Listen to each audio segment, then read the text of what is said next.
Bismillahirrahmanirrahim. Assalamualaikum warahmatullahi wabarakatuh. Apa khabar murid-murid? Ustaz harap kamu semua berada dalam keadaan sihat dan sejahtera. Baiklah murid-murid, pada pelajaran lepas kita sudah belajar tajuk ibadah iaitu istinja.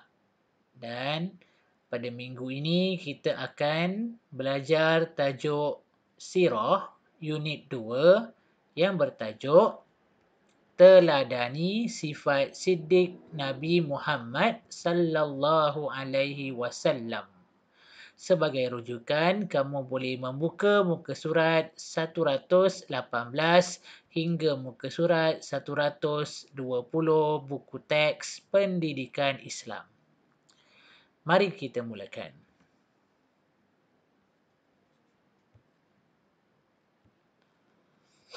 Baiklah murid-murid, sifat wajib bagi Nabi ada 4. Ini adalah sifat wajib bagi Nabi. Yang pertama, siddiq. Yang kedua, amanah. Yang ketiga, tabligh. Yang keempat, fatonah. Siddiq, amanah, tabligh, fatonah. Siddiq maksudnya berkata benar. Amanah maksudnya jujur. Tabligh maksudnya menyampaikan. Fatonah maksudnya bijaksana. Ini adalah sifat wajib bagi Nabi. Maksudnya semua Nabi yang Allah turunkan mempunyai 4 sifat ni. Semua Nabi mestilah berkata benar, semua Nabi mestilah jujur, semua Nabi mestilah menyampaikan ajaran Allah, semua Nabi mestilah seorang yang bijaksana. Okey, faham? Okey, seterusnya kita akan lihat tentang siddiq. Dalil nakli daripada Al-Quran yang membuktikan bahawa Nabi Muhammad bersifat siddiq. A'udzubillahi minasyaitonirrajim. Wa ma yantiqu 'anil hawa in huwa illa wahyu yuha. Surah An-Najm ayat 3 dan 4. Maksudnya, dan tiadalah yang diwahyu ataupun yang diucapkan itu menurut kemahuan nafsunya. Ucapan itu tiada lain hanyalah wahyu yang diwahyukan kepadanya. Maksudnya Nabi Muhammad tidak bercakap sewenang-wenangnya. Tetapi Nabi Muhammad bercakap berdasarkan apa yang Allah wahyukan kepada Nabi. Itu dalil ataupun bukti dalam Al-Quran. Baiklah murid-murid, macam mana kita nak mencontohi sifat Nabi Muhammad ni? Sebelum tu kita kena tahulah Nabi Muhammad ni apa sifat siddiq dia. Yang pertama, Nabi Muhammad hanya bercakap perkara yang benar sahaja. Nabi Muhammad cakap perkara yang betul sahaja. Yang kedua, Nabi Muhammad hanya bercakap berdasarkan wahyu daripada Allah. Nabi Muhammad tidak bercakap perkara yang sia-sia. Yang ketiga, Nabi Muhammad tidak pernah berbohong walaupun ketika bergurau.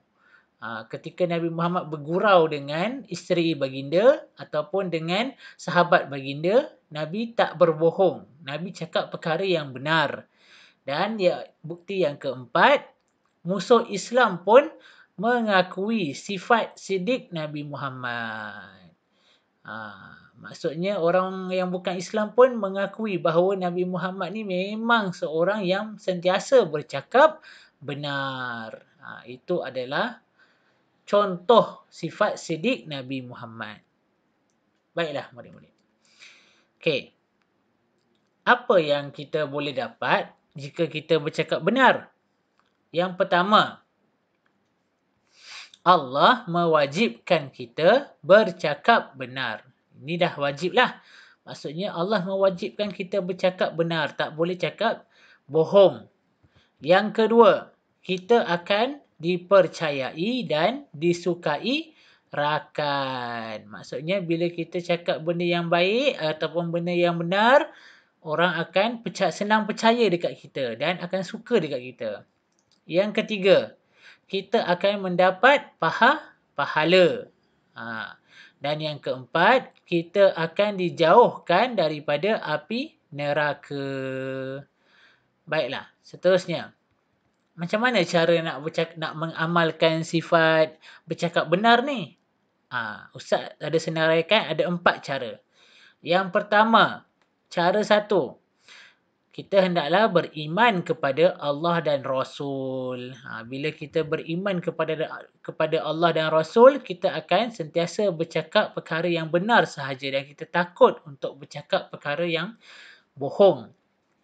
Yang kedua, bersahabat dengan rakan yang baik. Maksudnya kita akan berkawan dengan, kita kena pilih kawan lah. Pilih kawan yang baik. Okey, cara yang ketiga, berani berkata benar. Bila kita nampak kawan kita melakukan kesalahan, kita kena bagi tahu kepada guru-guru supaya guru boleh menasihati mereka. Okey, cara yang keempat, sentiasa mendampingi orang yang berilmu. Maksudnya kita kena rajin ataupun kena sentiasa rapat dengan orang yang berilmu seperti rapat dengan guru-guru ataupun rapat dengan cikgu-cikgu di sekolah, rapat dengan ustaz-ustaz yang ada di masjid. Itu caranya. Baiklah murid-murid, Ustaz akan masukkan soalan di dalam Google Classroom dan kamu boleh cuba menjawab soalan kuis di dalam Google Form yang Ustaz sediakan nanti. Dan terakhir sekali, jangan lupa follow dan subscribe YouTube Ustaz. Sekian, Assalamualaikum warahmatullahi wabarakatuh.